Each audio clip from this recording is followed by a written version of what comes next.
세자빈 봉씨, 그녀는 살아있는 독화였다. 갓 피어난 목련보다 희고 매끄러운 피부는 달빛 아래서 스스로 빛을 내는 듯했고 칠흑 같은 머리카락은 허리 아래까지 흘러내려 그녀의 관능적인 곡선을 아슬아슬하게 감추고 있었다. 그녀의 눈매는 가늘고 길어 한 번 시선을 던지면 상대의 너클 송두리째 앗아가는 마력을 지니고 있었다. 그녀의 몸은 유교적 절제가 지배하는 조선 궁궐과는 어울리지 않았다. 저고리 아래로 비치는 팽팽한 가슴은 숨을 쉴 때마다 거칠게 파동쳤고 비단 치마 속에 감춰진 허벅지는 탄력 있는 짐승의 근육처럼 매끄러우면서도 단단했다. 그녀는 자신의 아름다움이 죄악임을 알았으나 그 죄악을 즐기는 유일한 여인이었다. 남편인 세자는 성군의 자질을 갖추었으나 정욕에는 무심했다. 빈방을 지키는 봉씨의 밤은 길고도 시렸다.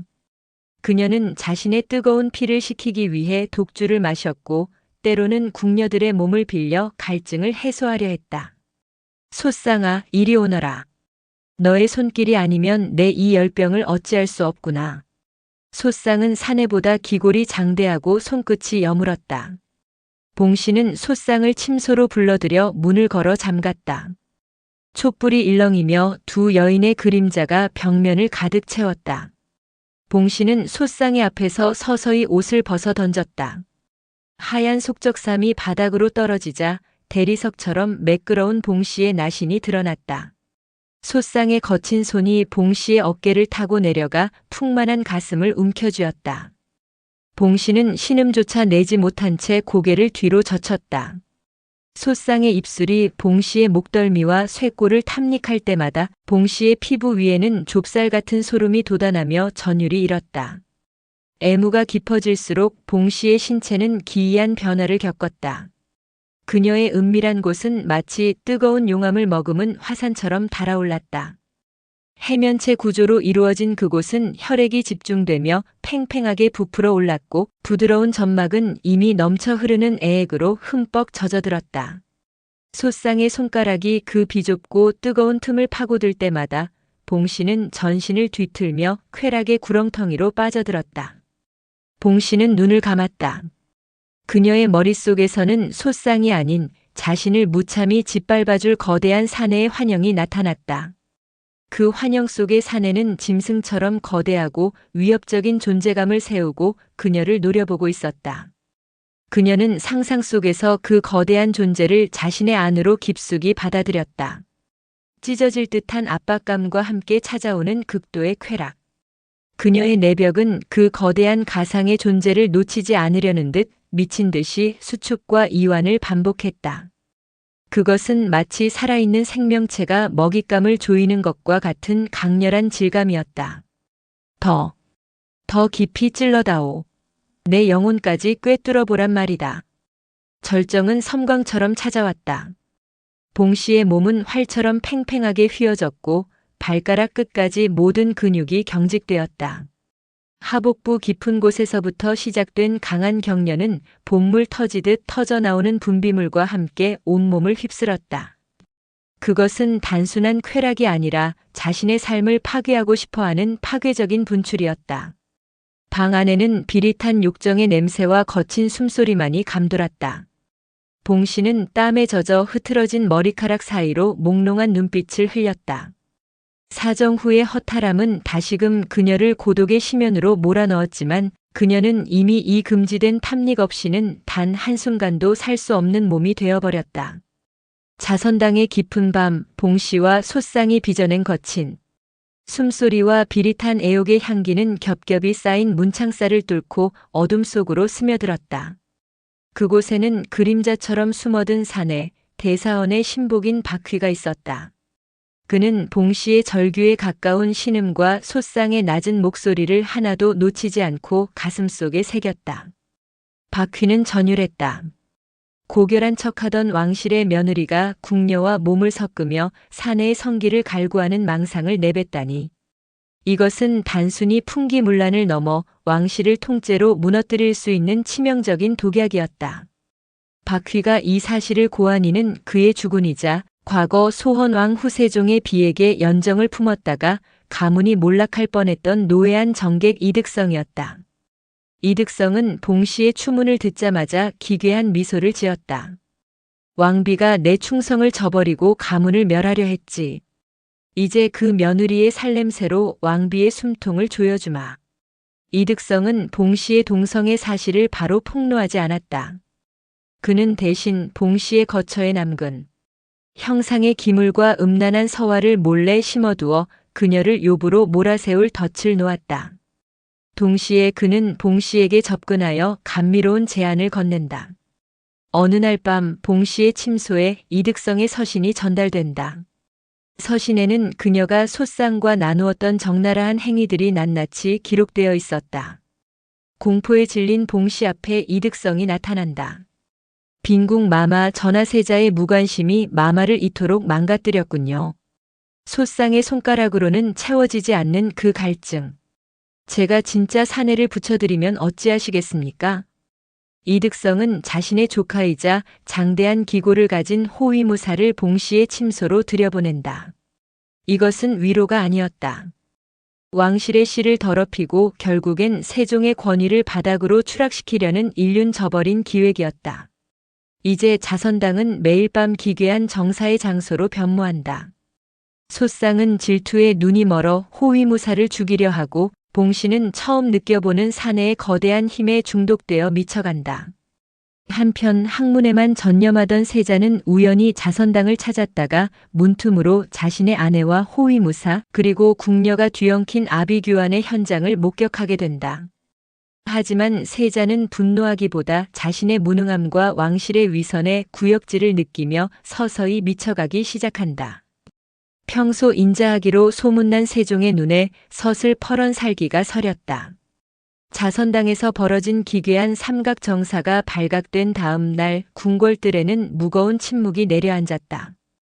밧줄에 묶인 채 끌려 나온 이는 세자빈 봉씨와 그녀의 정인 솥상 그리고 이득성의 사주를 받은 호위무사 강석이었다. 내 인연들. 감히 성스러운 궐 안에서 짐승만도 못한 짓을 벌였다니 사실이냐? 세종의 호통에 봉씨는 흐트러진 머리카락 사이로 비죽이 미소를 지었다.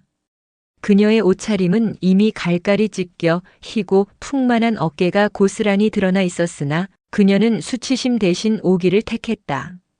먼저 형틀에 묶인 솥상에게 줄이가 틀어졌다. 비명이 궐 담장을 넘었다. 고통을 견디다 못한 솥상이 입을 열자 사관들의 붓끝이 떨리기 시작했다. 빈궁 마마께서는 밤마다 저를 사내라 부르셨나이다. 저의 손가락이 마마의 깊은 곳을 유린할 때마다 전하의 이름을 저주하며 울부짖으셨고 제 혀가 마마의 해면체처럼 부풀어 오른 그곳을 애무할 때 비로소 진정한 극락을 보셨나이다. 대신들은 차마 듣지 못하고 고개를 돌렸으나 이득성은 이 모든 치부를 즐기듯 기록을 독촉했다. 솥상의 진술은 구체적이었다. 봉씨의 신체가 어떻게 달아오르는지, 여인의 몸으로 어떻게 사내의 쾌락을 흉내냈는지 적나라하게 폭로되었다. 이어 호위무사 강석의 차례였다. 그는 이득성의 눈짓을 받고 작정한 듯 입을 놀렸다. 빈궁 마마께서는 저의 거대한 약물을 보고 넋을 잃으셨나이다. 처음 제 것이 마마의 좁고 뜨거운 길을 파고들 때 마마께서는 찢어지는 고통 속에서도 환희에 찬 비명을 지르셨습니다. 마마의 내벽은 마치 굶주린 짐승처럼 제 것을 조여왔고 절정에 달할 때마다 쏟아지는 애액으로 제 허벅지가 다 젖을 정도였나이다. 강석의 묘사는 갈수록 가관이었다. 봉씨가 어떻게 사내 위에 올라타 허리를 돌렸는지, 사정 직전에 그 황홀한 표정이 어떠했는지 사대부들 앞에서 낱낱이 중계되었다. 마지막으로 봉씨가 입을 열었다. 그녀는 자신을 비난하는 세종을 똑바로 응시하며 소리쳤다. 아버님, 저를 요부라 부르지 마소서. 차디찬 방에서 독수 공방하게 만든 세자 저하가 저를 이리 만든 것이옵니다. 제 몸의 뜨거운 피가 사내의 거대한 성기를 원하고 여인의 부드러운 살결을 원하는 것이 어찌 죄란 말입니까? 저기 앉아 계신 고귀한 대신들 중 밤마다 첩의 치마폭에서 더한 짓을 안 하는 자가 누가 있단 말입니까? 봉 씨의 독설에 국문장은 아수라장이 되었다. 세종은 결국 정신을 잃고 쓰러졌고 국문은 중단되었다. 하지만 이미 엎질러진 물이었다. 왕실의 은밀한 구멍은 만천하에 공개되었고 세자빈의 몸속에서 일어난 해면체의 수축과 사정의 질감은 저작거리의 가장 자극적인 안주거리가 되었다. 이득성은 회심의 미소를 지었다. 이제 남은 것은 이 음탕한 며느리를 둔 왕비를 폐위시키는 일뿐이었다. 그러나 어둠 속에서 이를 지켜보던 세자문종의 눈빛이 변하기 시작했다. 나약하기만 했던 그가 아내의 배신과 아버지의 쓰러짐을 보며 잔혹한 복수기로 각성하려 하고 있었다. 세종이 국문장에서 쓰러지자 궐 안의 공기는 순식간에 얼어붙었다.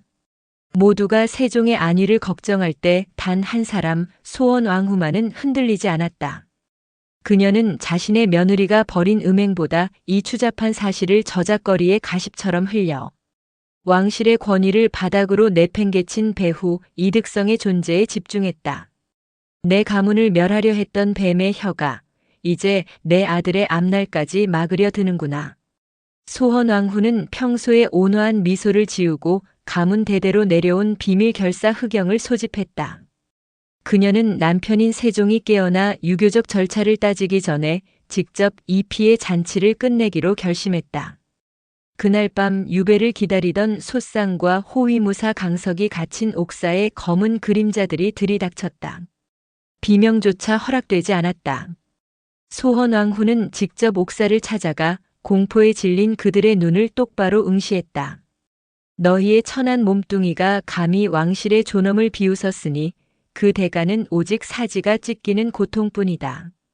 강석의 거대했던 성기는 그 자리에서 잘려나갔고 소쌍의 혀는 뽑혔다.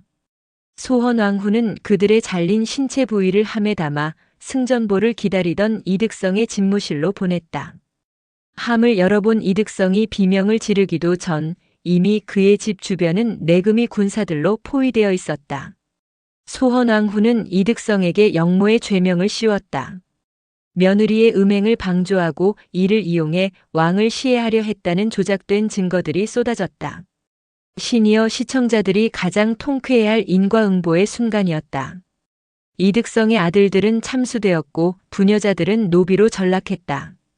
이득성 본인은 거열형에 처해지기 전 소헌왕후가 내린 독주를 마시고 온몸의 구멍에서 피를 쏟으며 처절하게 절명했다. 권력을 위해 남의 침소를 훔쳐보던 뱀의 최후였다. 이제 남은 것은 패빈 봉 씨였다. 소헌왕후는 봉 씨에게 마지막 자비를 베푸는 척 그녀의 처소로 향했다. 봉 씨는 이미 정신이 나간 듯 허공을 향해 소쌍의 이름을 부르며 자신의 가슴을 쓸어내리고 있었다. 빈궁, 내가 갈구하던 그 뜨거운 열기가 그리웠느냐? 소헌왕후가 내민 것은 사약이 아니었다. 그것은 극심한 발정 성분이 섞인 독주였다. 봉 씨는 그 술을 단숨에 들이켰고 곧 온몸이 타들어가는 듯한 쾌락과 고통의 소용돌이 속에서 스스로 자신의 몸을 핥히며 괴로워했다. 해면체는 터질 듯 부풀어 올랐고 전신은 땀과 애액으로 범벅이 되었다. 그 절정의 고통 속에서 봉 씨는 목을 매달았다. 화려했던 요부의 마지막은 그렇게 붉은 비단실 끝에서 대롱거리는 낙화와 같았다. 다음 날 아침 세종이 깨어났을 때 모든 상황은 정리되어 있었다. 이득성은 역적으로 처단되었고 패빈 봉 씨는 수치심을 이기지 못해 자결한 것으로 공식 발표되었다. 왕실의 치욕은 피로 씻겨나갔으나 홀로 남겨진 세자문종는 이제 더 이상 여인의 살결을 믿지 않는 차가운 기계가 되어버렸다. 자선당에서 패빈 봉 씨가 목을 매달고 이득성의 가문이 멸문당하던 날, 궁궐의 모든 이들이 공포에 질려 숨죽일 때 16의 수양진양대군은 연못가에서 그 광경을 무심하게 지켜보고 있었다. 그의 손에는 형수인 봉 씨가 소쌍과 나누던 은밀한 편지 조각이 들려 있었다.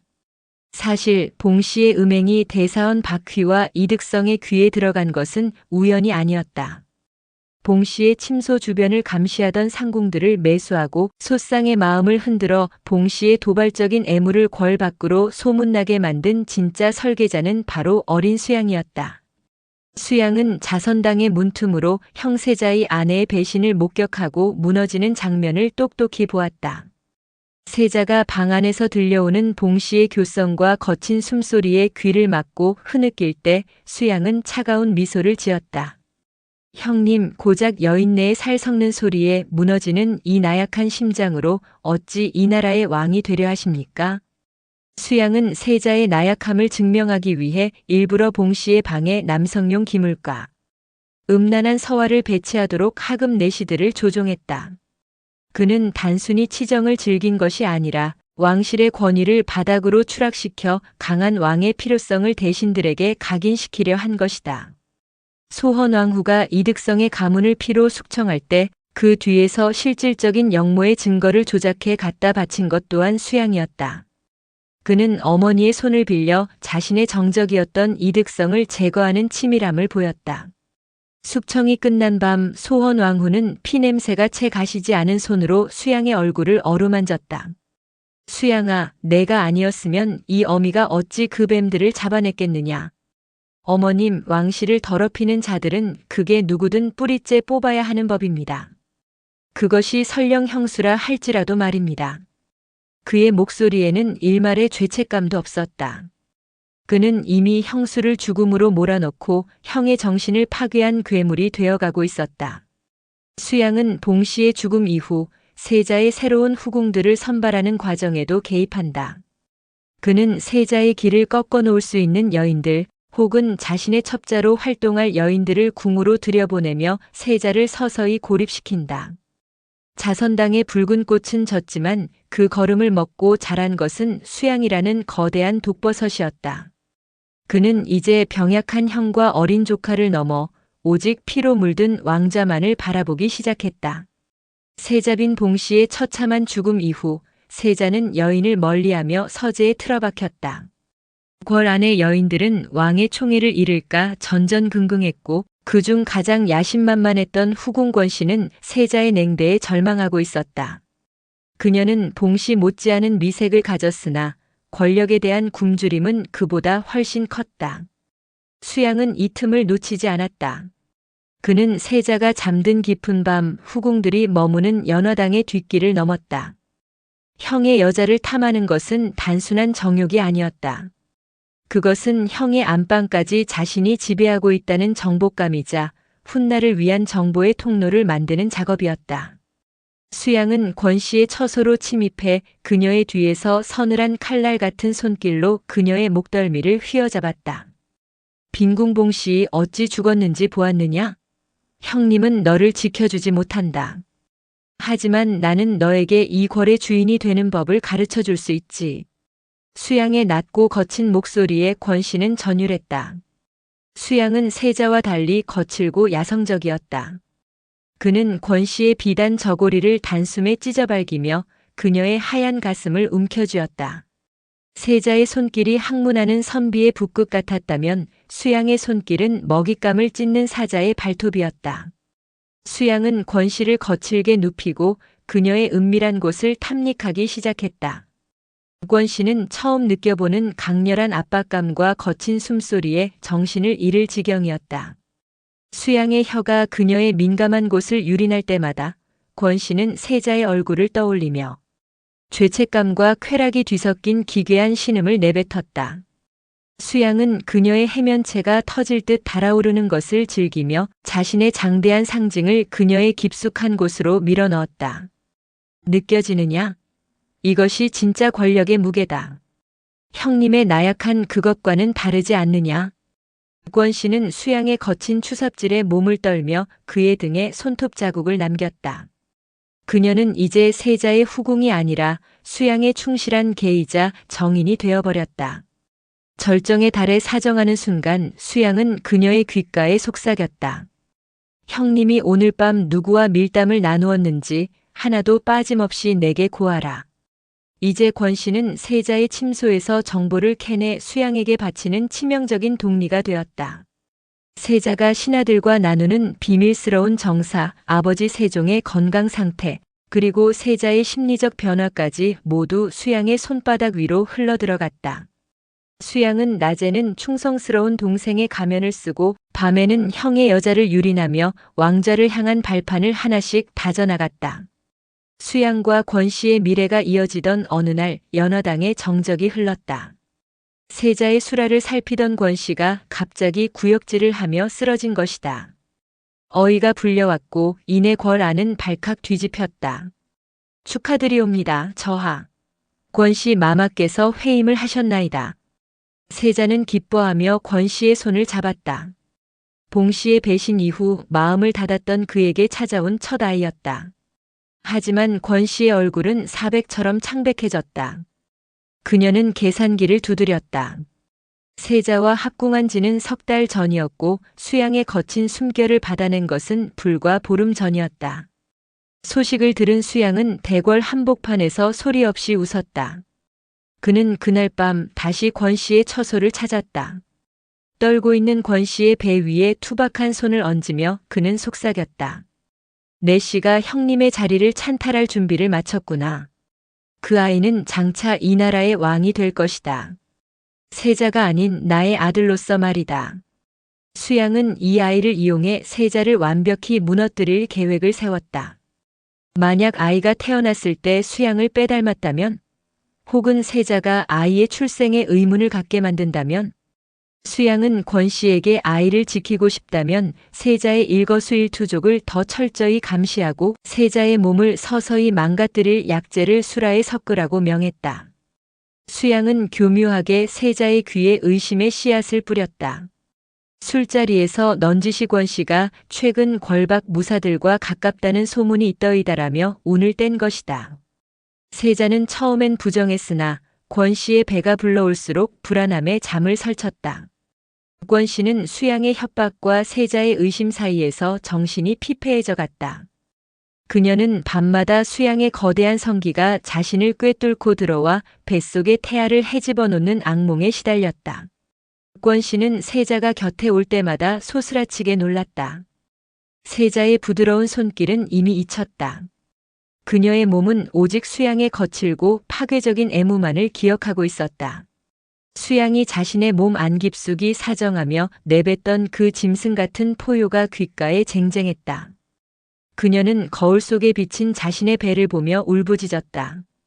이 아이는 축복인가 아니면 왕실을 무너뜨릴 재앙의 씨앗인가.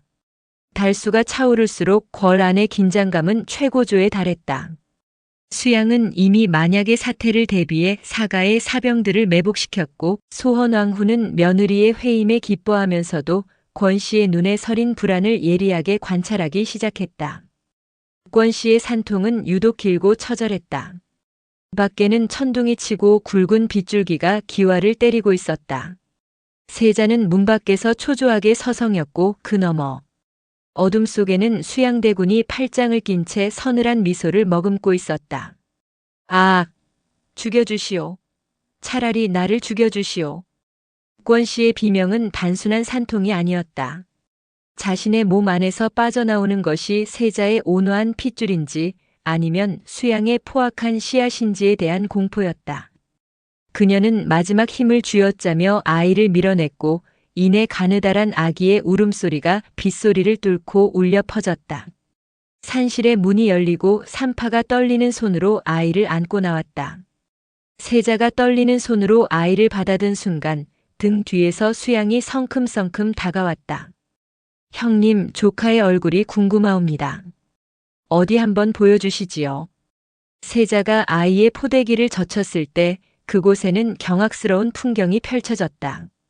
갓 태어난 아이임에도 불구하고 짙은 눈썹과 부리부리한 눈매, 그리고 살짝 올라간 인매가 세자의 유순한 얼굴과는 거리가 멀었다. 그것은 누가 봐도 옆에 서 있는 수양의 판박이었다. 세자의 눈동자가 심하게 흔들렸다. 그간 수양이 뿌려놓았던 의심의 씨앗이 일순간에 거대한 괴물이 되어 세자의 이성을 집어삼켰다. 그는 아이의 발바닥을 확인했다. 그곳에는 수양의 가문 대대로 전해 내려오는 특유의 붉은 점이 선명하게 박혀 있었다. 으악! 이럴 리가 없다. 내 이놈 수양! 내가 감히 내 안방까지 유린했단 말이냐? 세자는 미친 듯이 울부짖으며 아이의 목을 움켜쥐었다. 자신의 수치와 배신감을 없애기 위해 갓난아기를 바닥에 맺히려던 찰나 수양이 강력한 팔로 세자의 손목을 꺾어 제압했다. 수양은 세자의 손에서 아이를 낚아채듯 빼앗아 안았다. 그는 아이를 보며 자애로운 척 미소 지었으나 세자의 귓가에는 지옥의 사자 같은 목소리를 흘렸다. 보십시오, 형님. 아이조차 나약한 당신의 씨를 거부하고 강한 나의 핏줄을 선택했습니다. 이제 이 아이는 나의 아들이자 당신을 대신해 왕좌에 앉을 진정한 주인이 될 것입니다. 미쳐버린 아비는 필요 없으니 이제 그만 무대에서 내려가시지요. 세자는 그 자리에서 피를 토하며 쓰러졌다. 자신의 아내 봉씨를 죽음으로 몰아넣고 이제는 후궁 권씨마저 동생에게 내어준 채 남의 자식을 자신의 후사로 삼아야 하는 비참한 현실 앞에서 세자의 정신줄은 완전히 끊어져 버렸다. 권씨는 산실 안에서 이 모든 대화를 듣고 피눈물을 흘리며 실신했다. 수양은 아이를 번쩍 들어올리며 번개치는 하늘을 향해 포효했다. 이제 왕실의 핏줄은 뒤섞였고 조선의 역사는 정통성이 아닌 강한 자의 씨에 의해 다시 쓰여질 참이었다. 자선당에서 자신의 조카가 사실은 동생 수양의 씨라는 사실을 확인한 세자는 완전히 이성을 잃었다. 그는 밤마다 궐 안을 헤매며 내 아이를 내놓아라. 짐승의 자식을 죽여야 한다. 며 칼을 휘둘렀다. 수양은 이 비극을 놓치지 않았다. 그는 대신들을 불러 모아 세자의 광증을 직접 목격하게 했다. 보시오. 나라의 국본이 미쳐서 갓난아기를 죽이려 하니 이 어찌 통탄할 일이 아니오. 종묘사직을 위해 결단을 내려야 하오. 수양의 위협적인 기세와 치밀한 조작 앞에 신하들은 숨을 죽였다. 결국 정신이 나간 세자는 폐위되어 깊은 산골로 유배되었고 수양은 스스로 왕의 자리에 오를 준비를 마쳤다. 수양은 형의 후궁이었던 권씨를 정식 왕비로 책봉하겠다고 선언했다. 이는 조선 역사상 유례없는 배륜이자 파격이었다. 권씨는 화려한 저기를 입었으나 그녀의 눈동자는 죽은 사람처럼 공허했다. 그녀는 이제 자신의 아이를 왕자로 만들기 위해 자신을 유린하고 형을 몰아낸 원수 수양의 품에 안겨야 했다. 수양은 즉위식 전날 밤 권씨의 침소를 찾았다. 그는 왕의 포를 입은 채 권씨의 옷을 거칠게 벗겨냈다. 이제 너는 형님의 여자가 아니라 이 나라 왕의 여자다. 내 몸 구석구석에 남은 형님의 흔적을 내 씨와 내 손길로 완전히 지워버릴 것이다. 수양은 그녀의 해면체가 비명을 지를 정도로 강렬하게 몰아붙이며 승리자의 쾌락을 만끽했다. 권씨는 수양의 거대한 권력과 성기 아래서 짓눌린 채 눈물을 흘리며 신음했다. 마침내 수양의 즉위날이 밝았다. 그는 수많은 신하의 할애를 받으며 옥좌에 올랐다. 그의 곁에는 화려하게 치장한 권씨가 앉아 있었고 그녀의 품에는 수양을 쏙 빼닮은 아기가 안겨 있었다. 하지만 그 화려한 축제 뒤편에서는 피바람이 불었다. 수양의 찬탈에 반대하던 충신들은 즉위식 직후 대궐 마당에서 참수당했다. 그들의 목에서 뿜어져 나온 피가 즉위식용 붉은 카페트와 섞여 구분이 가지 않을 정도였다. 시니어 구독자들이 경악할 만한 공포 정치의 서막이었다. 한편 유배지로 끌려가던 폐세자는 수양의 즉위 소식을 듣고 껄껄 웃으며 미쳐버렸다. 그는 자신의 아내가 죽고 자신의 여인이 동생의 품에 안기고 자신의 아들이 사실은 동생의 자식이라는 이 지독한 막장 드라마의 끝에서 스스로 목숨을 끊었다. 수양은 형의 부고를 듣고도 눈 하나 깜짝하지 않았다. 그는 권씨의 허리를 감싸 안으며 옥좌를 쓰다듬었다. 이제 이 나라는 나의 것이고 이 여인도 나의 것이며 저 아이가 장차 나의 뒤를 이을 것이다. 누가 감히 나를 막겠느냐. 최종장 저주의 낙인 썩어가는 왕자. 수양은 만천하를 제패했다. 형을 내쫓고 형의 여인을 취했으며 자신의 씨를 왕자로 세웠다. 그러나 찬탈의 기쁨은 그리 오래가지 않았다. 즉위 후 첫날 밤 권 씨와 함께 잠자리에 든 수양은 기괴한 한기를 느꼈다. 병풍 뒤에서 피를 흘리며 목을 맨 봉 씨의 환영이 나타나 그를 비웃는 듯 했다. 숙부님, 제 몸의 해면체가 그리도 탐나셨습니까? 이제 당신의 온몸이 저처럼 썩어 문드러질 것입니다. 죽은 봉 씨의 서늘한 목소리가 귓가를 때리자 수양은 비명을 지르며 깨어났다. 옆에 누워있던 권 씨는 공포에 질려 그를 쳐다보았고 그 순간 수양의 가슴팍에는 붉은 반점이 돋아나기 시작했다. 그날 이후 수양의 온몸에는 기괴한 종창 피부병이 퍼져나갔다. 한때 권 씨를 짐승처럼 몰아붙이던 그 장대하고 거칠었던 근육들은 이제 시퍼런 고름으로 가득 찼다. 어이들은 손을 댔지만 고름을 짜낼 때마다 비릿한 피냄새와 함께 패빈 봉 씨가 죽을 때 흘렸던 애액과 같은 기묘한 향기가 방 안을 진동했다. 수양은 고통에 몸부림치며 권 씨를 찾았다. 하지만 권 씨는 이제 썩어가는 시체 냄새가 나는 수양을 경멸의 눈으로 쳐다보았다. 수양이 그녀를 끌어안으려 할 때마다 그녀의 피부는 소름 돋듯 수축했고 수양의 손가락은 문드러져 그녀의 몸에 피고름을 묻혔다. 수양의 병세는 더욱 악화되어 급기야 사내로서의 기능을 완전히 상실하기에 이르렀다. 그토록 자랑하며 권 씨를 유린했던 그의 거대한 성기는 검게 타들어가듯 썩어 문드러졌고 소변조차 제대로 가리지 못하는 비참한 지경이 되었다. 이것은 형님의 복수다. 형님이 내 아랫도리를 잘나가시는구나. 수양은 밤마다 헛것을 보며 울부짖었다. 유배지에서 죽은 형 세자가 나타나 그의 상징을 칼로 도려내는 환상에 시달린 것이다. 권력의 정점에서 가장 원초적인 쾌락을 탐했던 그에게 가장 수치스러운 방식으로 신체적 소멸이 찾아온 것이다. 수양이 고통 속에 죽어갈 때 왕비권 씨는 차갑게 미소 지었다. 그녀는 이제 수양의 침소에 들지 않았다. 대신 그녀는 자신의 품에 안긴 수양을 빼닮은 아들을 바라보며 속삭였다. 보아라, 너의 아비는 저렇게 추하게 무너지고 있다. 하지만 너는 이 나라의 진정한 주인이 될 것이다. 그 누구의 시인지 중요치 않다. 오직 살아남는 자가 왕이다. 권 씨는 수양에게 약을 올리는 대신 그의 고통을 연장하기 위해 독한 향만을 피웠다. 수양은 죽고 싶어도 죽지 못한 채 온몸이 썩어가는 지옥을 산채로 경험했다. 세조 수양은 결국 온몸이 고름범벅이 된 채 비참하게 숨을 거두었다. 그의 화려했던 즉위식은 피로 물들었고 그의 마지막은 악취로 가득했다. 조선 초기 담장을 넘었던 붉은 꽃 봉 씨부터 권력을 위해 몸을 던진 권 씨, 그리고 그들의 육체를 탐하며 왕좌를 훔친 수양까지. 그들의 뒤틀린 치정과 배신, 살인은 조선 왕조의 어두운 이면에 영원한 흉터로 남았다. 시니어 구독자 여러분, 조선 초기 실록에 기록된 실화와 파격적인 상상력이 결합한 이 막장 드라마를 시청해 주셔서 감사합니다. 욕망은 짧고 그 대가는 영원하다는 역사의 교훈을 막장 드라마의 형식을 빌려 전해드렸습니다. 오직 강한 자만이 이 옥좌에 앉아 그대들을 굽어볼 수 있는 법. 이 흥미로운 비사를 계속 듣고 싶으시다면 궐 안에 더 깊고 은밀한 이야기를 놓치지 않으시려면 구독과 알람 설정이라는 인을 찍어 주십시오.